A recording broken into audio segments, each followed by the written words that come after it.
Hello students, क्या हाल चाल है आप लोग है और उम्मीद कर रहा हूँ कि आप बहुत बढ़िया होंगे और मज़े कर रहे होंगे। तो आज हम लोग 12th प्लस जेईई मैट्रिसेस में करने वाले हैं लेक्चर 4 जेईई प्रॉब्लम्स, राइट। सो लेक्चर 4 जेईई प्रॉब्लम्स हम लोग करने वाले हैं based on the topic trace, transpose and orthogonal matrix. ठीक है, यहाँ तक हम लोग बच्चों कर चुके हैं चीज़ों को। ठीक है, वो प्लेलिस्ट में वेल अरेंज्ड हैं। ठीक है, कोई भी बच्चे ने किसी भी वीडियो को या किसी भी सेशन को नहीं देखा होगा तो प्लीज़ है ना सीक्वेंस वाइज आप देख सकते हैं। So lecture 4 JEE problem start कर रहे हैं हम लोग, ठीक है ना, based on trace, transpose and orthogonal matrix. तो very first question is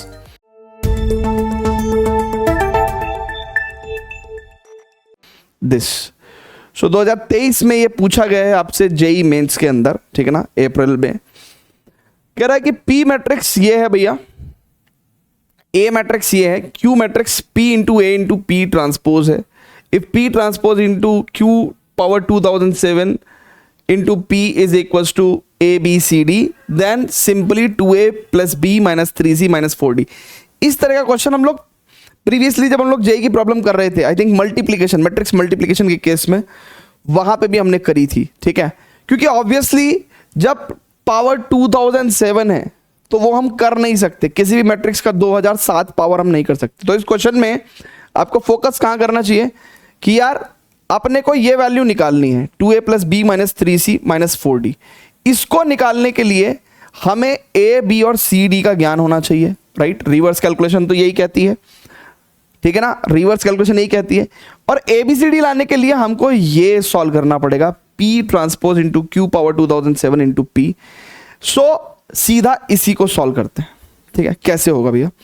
so देखो बच्चों, बहुत ध्यान से, ए बी सी डी का वैल्यू कितना बता रहे हैं वो भैया, P transpose into Q power 2007 into P.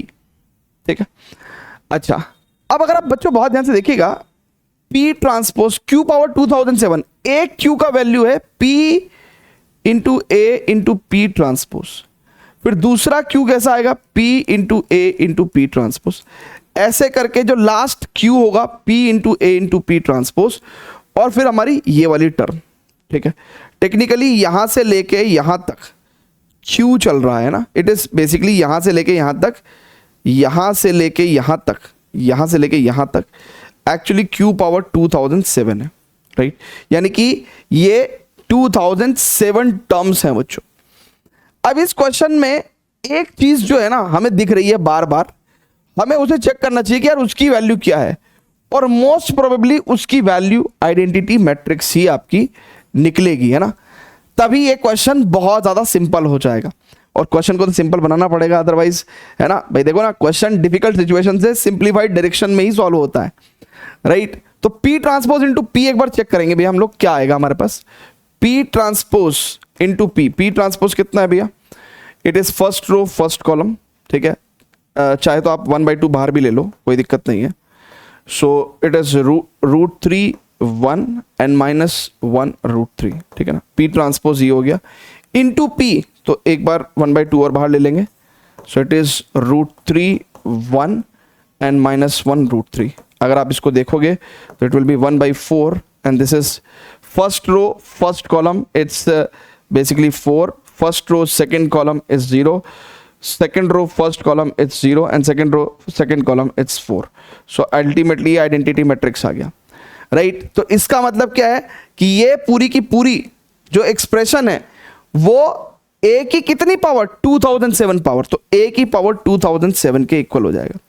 Now अब हमारा नेक्स्ट टास्क क्या होगा कि भाई हम देखें तो कि a की पावर 2007 का वैल्यू क्या होगा। अब हमारा नेक्स्ट टारगेट यही तो है ना मेरे भाई, कि हम a की पावर 2007 को तो देखें। ठीक है, तो a की पावर 2007, अब a क्या है भैया, इट इज 1101। ठीक है, सो मैंने इसकी मल्टीप्लाई कर दी 1101। ठीक है, ओके, एक बार मैं a स्क्वायर निकाल ले रहा हूं ना, तो उससे क्या होगा भैया, it is first row first column, है ना, first row first column, first row second column, second row first column and second row, है ना, second row first column, second row second column है ना, सेकंड रो सेकंड कॉलम 1, तो सिर्फ यहां पे इफेक्ट आ रहा है। और मैं ये अब अनुमान लगा सकता हूं कि इस जगह पे जब a पावर 2007 होगा, राइट, तो उस दौरान मेरे पास यहां पे 1, यहां पे 2007 आना चाहिए। इट्स 0 and 1, ठीक है। अगर मुझे थोड़ा सेफर साइड गेम खेलना है तो मुझे एक बार a क्यूब निकाल के भी देखना चाहिए था, राइट है क्या। चलिए, तो it is a power 2007 is this, ठीक है।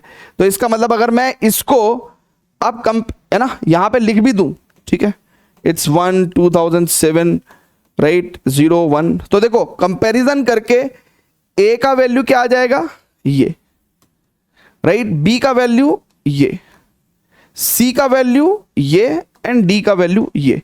अब आपको क्वेश्चन में क्या पूछा है उसने आपसे क्वेश्चन पूछा था भैया 2a प्लस b, है ना, तो इसकी वैल्यू निकालते हैं भैया। तो 2a, right, 1 plus b 2007 minus 3c and minus 4d, right.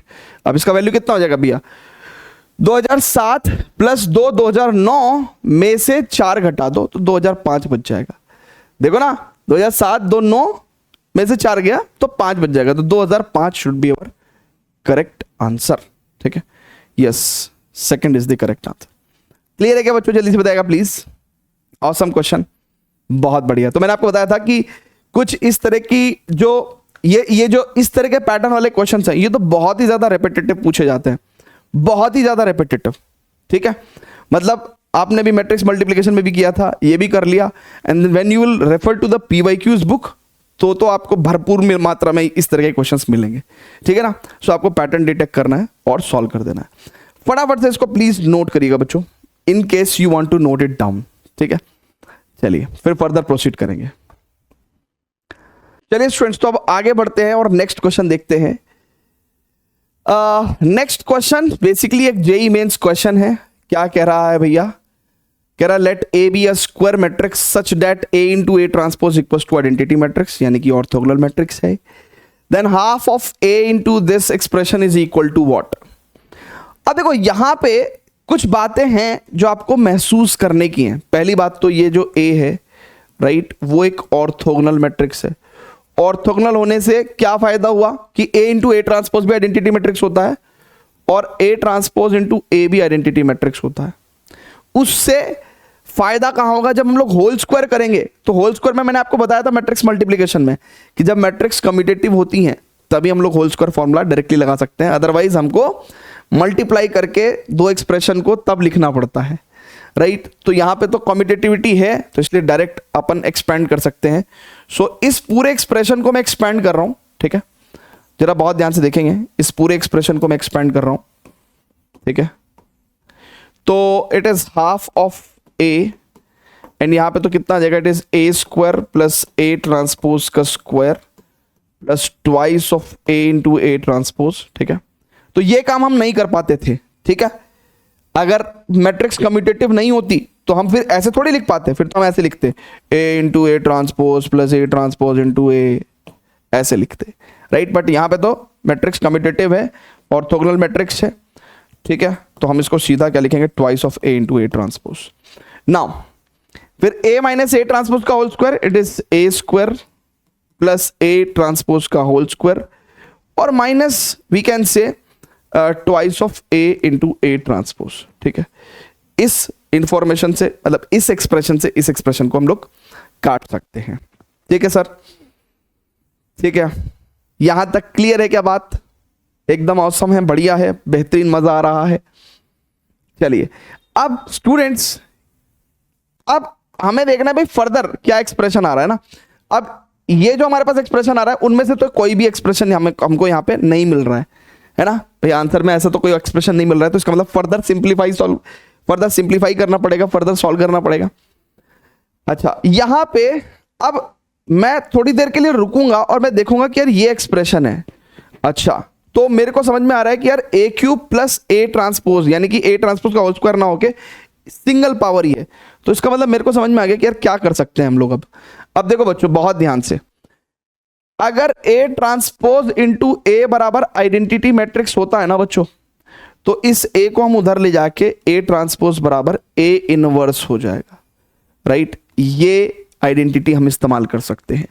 सो अब बहुत ध्यान से देखिएगा, अब बहुत ध्यान से देखिएगा, मैं क्या करूंगा, ए स्क्वायर तो है, अब ये ए ट्रांसपोज का स्क्वायर है, तो एक ए ट्रांसपोज को मैं ए इनवर्स लिख दूंगा ना, तो A inverse and then A transpose, ठीक है, राइट। और ये ए स्क्वायर और ए स्क्वायर, ये तो 2a स्क्वायर हो गए, ठीक है, राइट। और बल्कि इनफैक्ट मैं कह सकता हूं कि ये 2a ट्रांसपोज का स्क्वायर था ना, 2a ट्रांसपोज का स्क्वायर था, तो 2 से तो ये पूरा का पूरा कट जाएगा और ये हो जाएगा a cube plus a into A transpose का स्क्वायर। और अब मैं क्या करने वाला हूं बच्चों, इस a ट्रांसपोज की स्क्वायर है ना, तो एक a ट्रांसपोज को a इनवर्स लिख दूंगा, ठीक है ना, तो this is a transpose, right. So now what we will get a cube plus a transpose.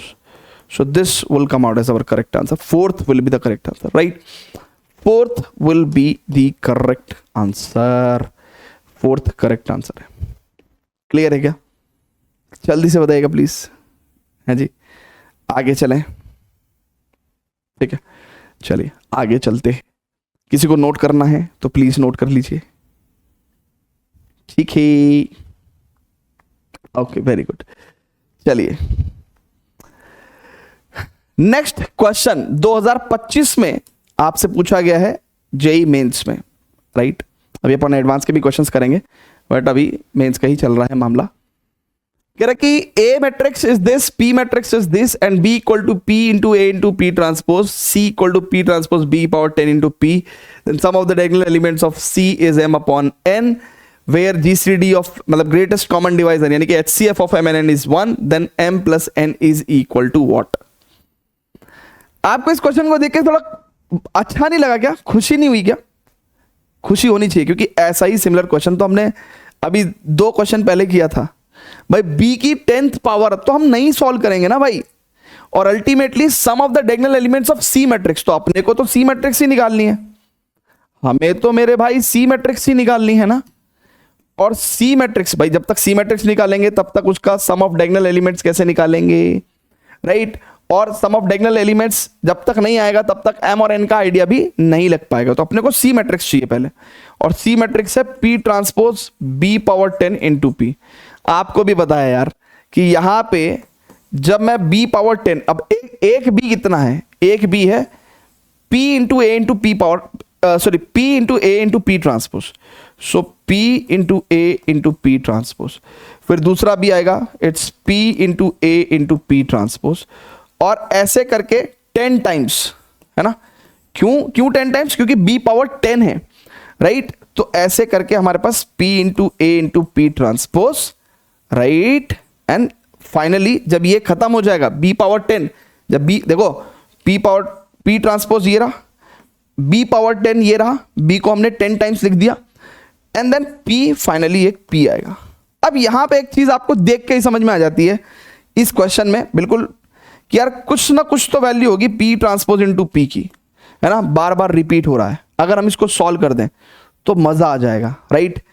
So p transpose into p check कर लेते हैं भैया, ठीक है। और मोस्ट सर्टेनली ये आइडेंटिटी मैट्रिक्स या फिर आइडेंटिटी मैट्रिक्स का कोई स्केलर मल्टीपल आता है, ठीक है।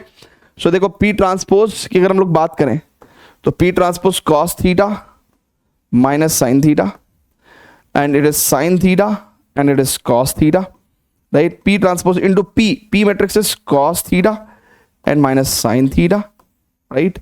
It's sin theta and it is cos theta.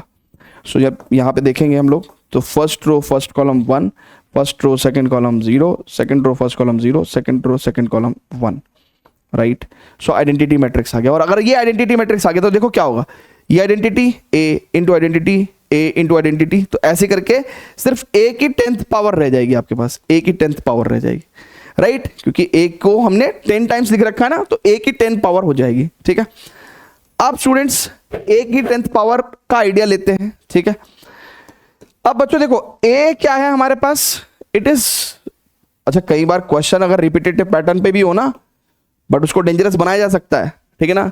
क्योंकि मान लो अगर A में कोई पैटर्न ही नहीं आया तो आपको 10th पावर निकालनी पड़ जाएगी ना, सो -2 इट्स 0 and 1।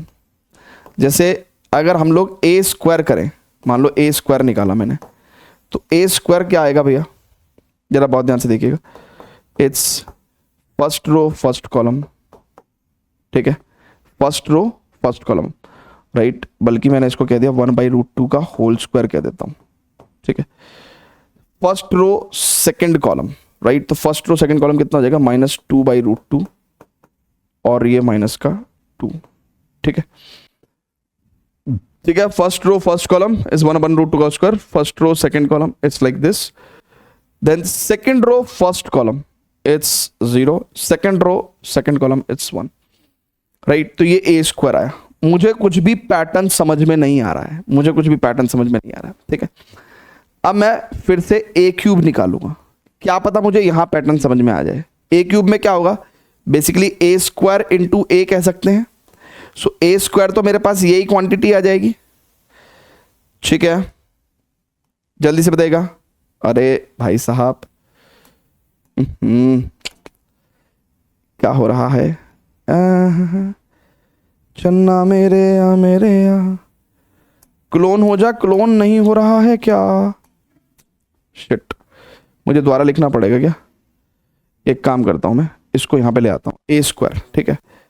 अब इसको ए स्क्वायर को यहां पे छोड़ देता हूं, ठीक है। Now this is A square बच्चों, दिस इज ए स्क्वायर, और इसमें ए की मल्टीप्लाई कर लो। ए कितना है, 1/√2 -2 0 1, 1/√2 -2 0 and 1। सो यहां पे कितना हो जाएगा, it is first row first column. देखो अब यहां पे एक मेरे को पैटर्न दिखा, 1/√2 का क्यूब, ठीक है। फर्स्ट रो सेकंड कॉलम, तो इट इज -2 इंटू 1/√2 का स्क्वायर, ठीक है। और फिर this is what we can say, it's -2 -2/√2, ठीक है। क्लियर है क्या, ओके। एंड यहां पे second row first column it's 0 and second row second column it's 1। मुझे कुछ पैटर्न तो दिख रहा है, मुझे कुछ पैटर्न तो दिख रहा है। अच्छा, फिलहाल इतनी जानकारी प्लीज नोट कर लीजिए, पी ट्रांसपोज इंटू पी को, या आइडेंटिटी मैट्रिक्स हो गया। सो मैं यहां पे इतनी छोटी सी बात लिख दे रहा हूं कि भैया P transpose into P identity matrix है क्लियरली, ठीक है, सो दैट मेरे को जगह बच सके, ठीक है, जगह बच सके। हा, जगह बच गई, जगह बच गई, यस यस यस। अब स्टूडेंट्स बहुत ध्यान से देखेंगे, हम टेंशन में क्यों हैं। पता क्या होता है स्टूडेंट्स, कई बार ना हम क्वेश्चन को सॉल्व करते करते खो जाते हैं। हम क्वेश्चन पर फोकस ही नहीं कर रहे हैं सर, कि उसने हमसे सिर्फ और सिर्फ सम ऑफ डायगोनल एलिमेंट्स पूछा था। तो यानी कि यहां पे जो भी टर्म आ रही है, मुझे टेक्निकली उससे लेना देना भी नहीं है, इससे लेना देना भी नहीं है। तो यानी कि जिस दिन आपका a पावर 10 होगा, है ना भाई, देखो ना c वैल्यू जो मैट्रिक्स है वो a पावर 10 के इक्वल है। तो जिस दिन a पावर 10 होगा, उस दिन इस जगह पे 1/√2 की पावर 10 होगी और इस जगह पे 1 होगा, और यहां पे जो भी है मुझे लेना देना नहीं है। अब मैं सम ऑफ डायगोनल एलिमेंट्स करूंगा, तो सम ऑफ डायगोनल एलिमेंट्स कितना आ जाएंगे भैया, इट इज 1 + 1/√2 की पावर 10, 2 की पावर 5, 2 की पावर 5 कितना होता है 32।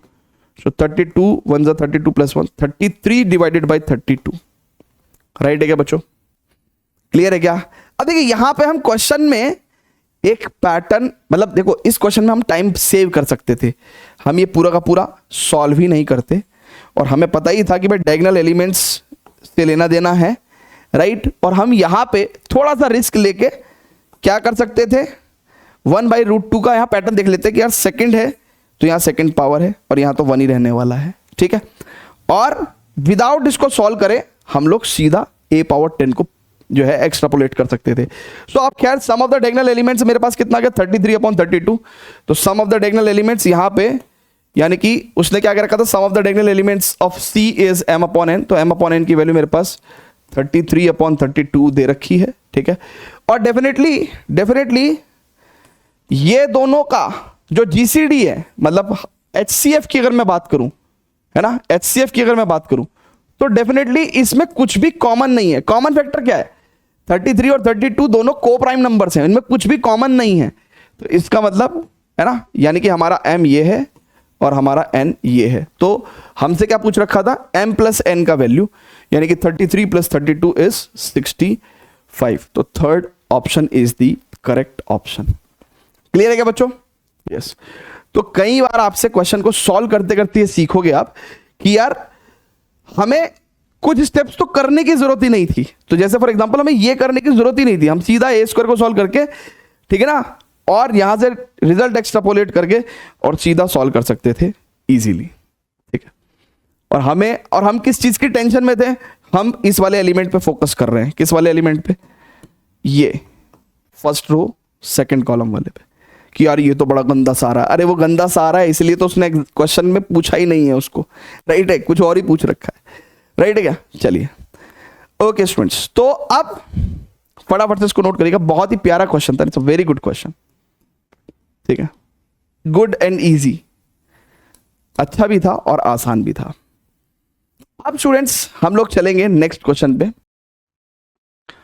चलिए स्टूडेंट्स, तो अब नेक्स्ट क्वेश्चन है हमारा जेईई एडवांस 2017 का क्वेश्चन है, ठीक है, बहुत ही प्यारा और आसान क्वेश्चन है। तो इसका मतलब इस क्वेश्चन को करने के बाद आपको थोड़ी सी खुशी इस बात की होगी कि यार ऐसा नहीं है कि एडवांस में हमेशा ही और सारे ही क्वेश्चंस जो है टफ आते हैं।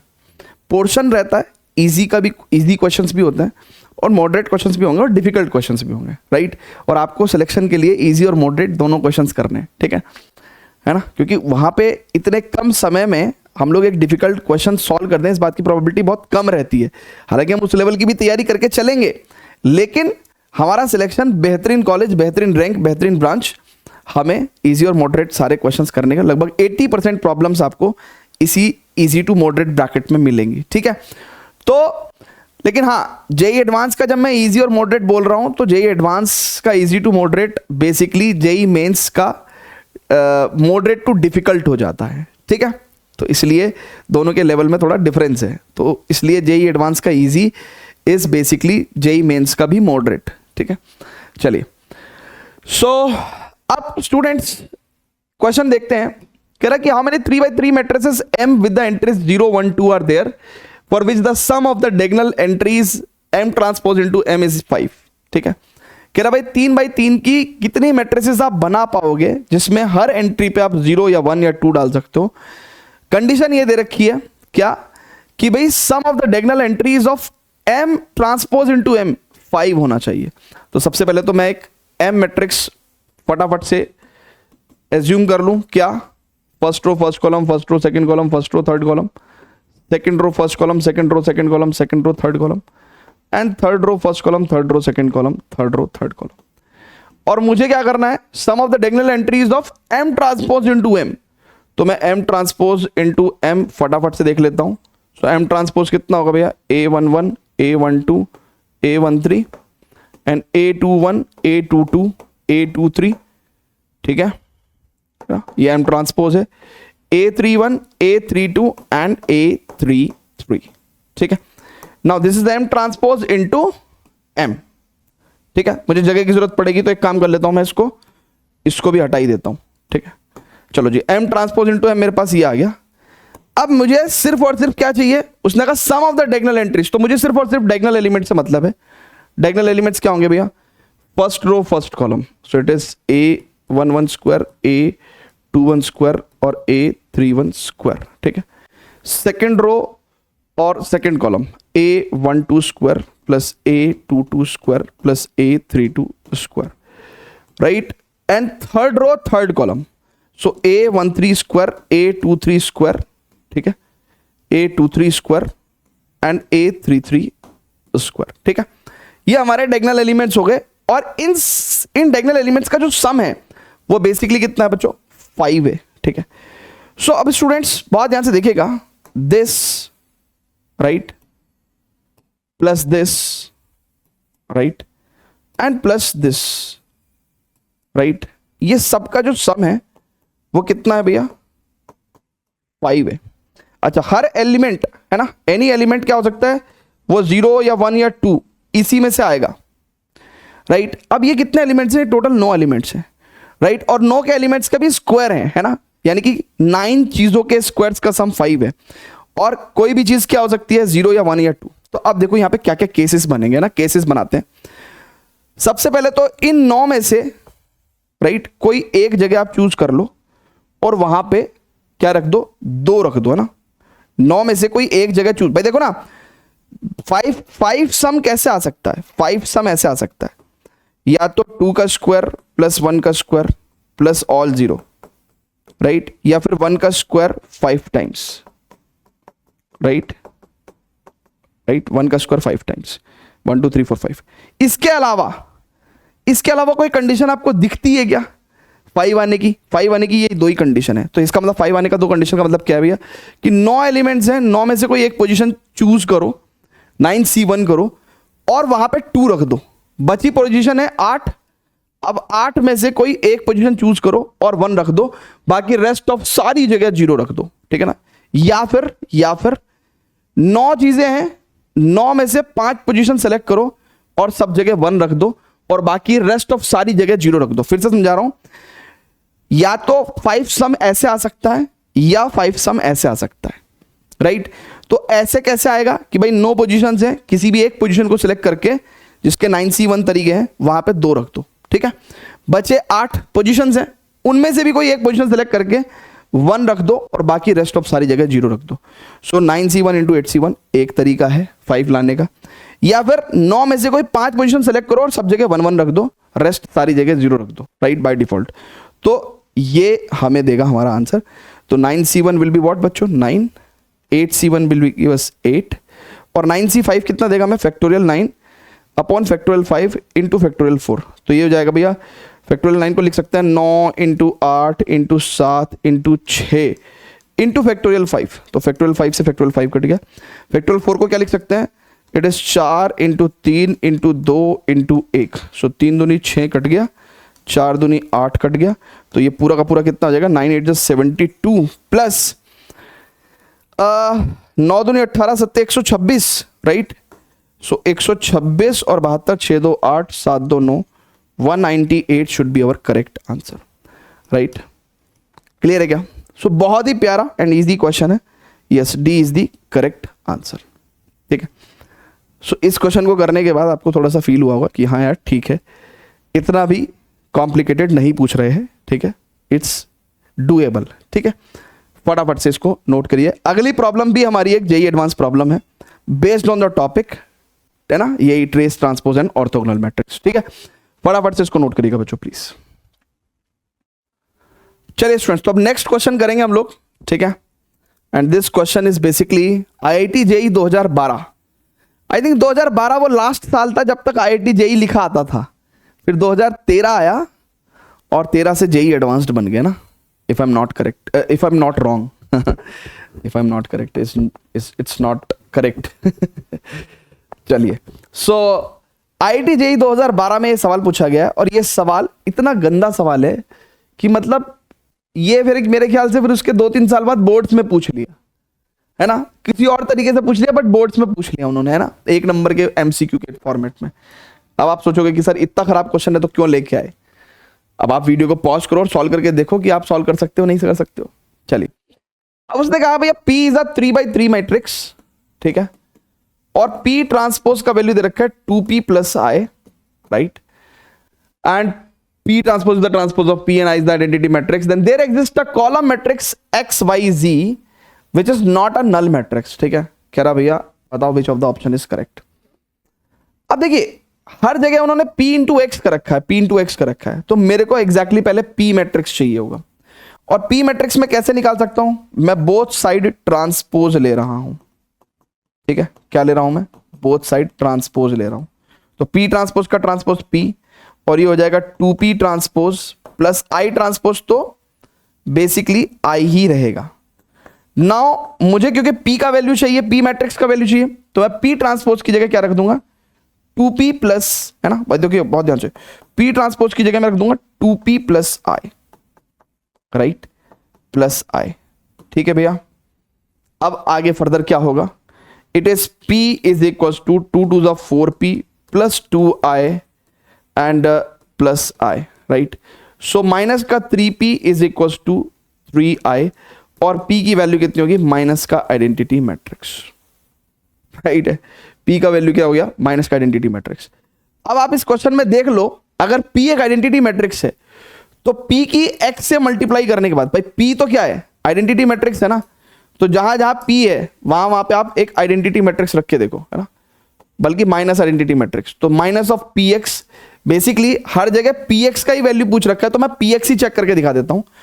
तो p into x basically minus का आइडेंटिटी मैट्रिक्स इंटू एक्स, और आइडेंटिटी मैट्रिक्स 1 की तरह बिहेव करता है, तो 1 इंटू एक्स बेसिकली, है ना, मतलब i into x is x, तो यानी कि this option will be a correct option, ठीक है। बोर्ड्स में बस यहीं तक पूछ लिया था, जेई एडवांस में या IIT की बात करें तो उससे एक स्टेप फालतू पूछ लिया है, राइट है क्या? हाँ चलिए। सो स्टूडेंट्स यहां पे हम लोग जो है अगर बात करें तो यहां पे हमारी लेक्चर 4 जेई प्रॉब्लम्स हमने कर ली हैं, ठीक है, राइट। जाहिर सी बात है कि और additional problems you have to refer to the PYQs। जितने ज्यादा आप PYQs सॉल्व करेंगे उतना ज्यादा आप जेई प्रिपरेशन को स्ट्रांग करेंगे और अपना जो सिलेक्शन है, जो रैंक है, उसको और जिसे कहते हैं ना उसकी प्रोबेबिलिटी और ज़्यादा बढ़ाएंगे, ठीक है, उसकी श्योरिटी और ज़्यादा बढ़ाएंगे, ठीक है ना। यहाँ पे हम लोग चीज़ों को कंसेप्चुअली बिल्ड करके चल रहे हैं, कॉन्सेप्ट्स बिल्ड कर रहे हैं, बेसिक प्रॉब्लम सॉल्व करा रहे हैं, उनको अप्लाई कर रहे हैं जेई प्रॉब्लम्स पे, राइट। मैं कराने को जेई प्रॉब्लम्स में 15 प्रॉब्लम भी करा सकता हूँ, बट मेरे प्रॉब्लम सॉल्व करने से आपका सिलेक्शन नहीं होगा। आप तो ये कॉन्सेप्ट सीखो और ज़्यादा से ज़्यादा ये जितना ज्यादा आप खुद से जेई प्रॉब्लम सॉल्व करोगे, क्योंकि पेपर आपको देना है, प्रॉब्लम सॉल्विंग एबिलिटी आपको बिल्ड करनी है, आपको डेवलप करनी है, ठीक है ना। तो कुछ बच्चे की शिकायत भी हो सकती है कि सर आपने 5 प्रॉब्लम ही कराते हो जेई प्रॉब्लम्स, तो सर और भी कराइए ना।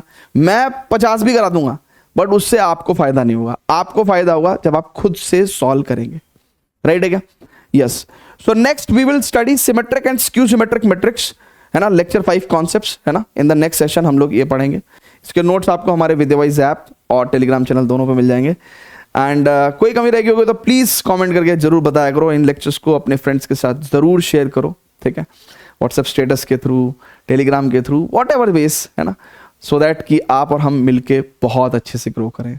Thank you students, love you all, see you in the next session, bye bye.